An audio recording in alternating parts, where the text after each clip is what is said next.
Hey there, good morning everyone. Tuesday the 16th of August 2022.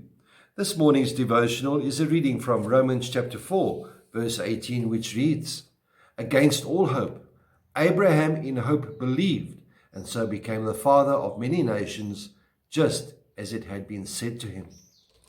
A short story for you before we commence. A certain couple were financially deep in very deep water. And they tried to borrow money from friends, from family, from work colleagues, even from the bank, all without success. And discussing their financial situation, the wife finally said, "We've tried everything, and now there's nothing else for us to do but to trust God."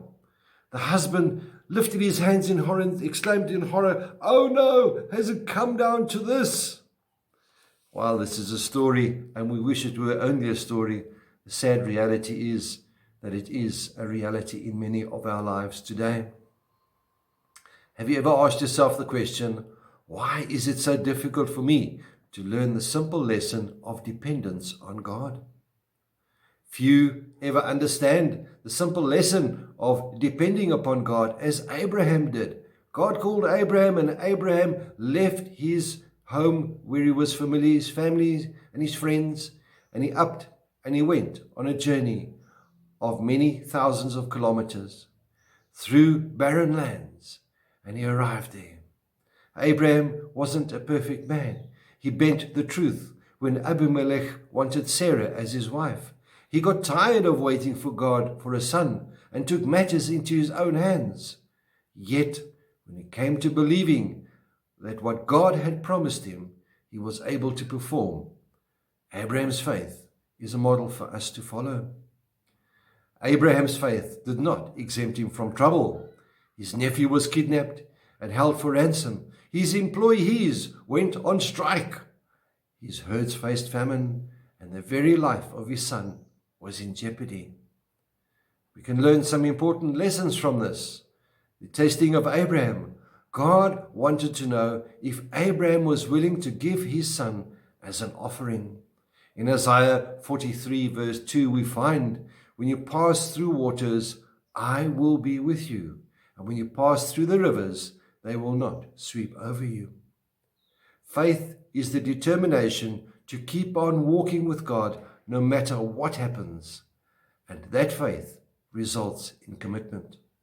I have never been able to understand why so many people actually think that having faith in God should deliver us from our troubles and problems. God loved Abraham, Abraham loved his son, and yet God brought deliverance through the trials. Faith demands dependence, yet we resist this because of our stubborn independence. You take, for example, a young child who's struggling to put little building blocks together or doing something, and they're struggling, and you offer to help. They normally say to you, "I will do it myself." Letting go is hard. My dear friends, it is so hard to trust God because of our sinful nature. Our sin shouts in rebellion, kicking and screaming like a child being dragged out of a toy shop. But the simple life of faith rests on God's word. Faith is not belief without proof, but trust without reservation. When there is nothing left but God, you will learn that God is enough. You can trust him, and when you do, you'll need nothing else. May the Lord be with you. May he bless you. May he cause his face to shine upon you and be with you always. Goodbye.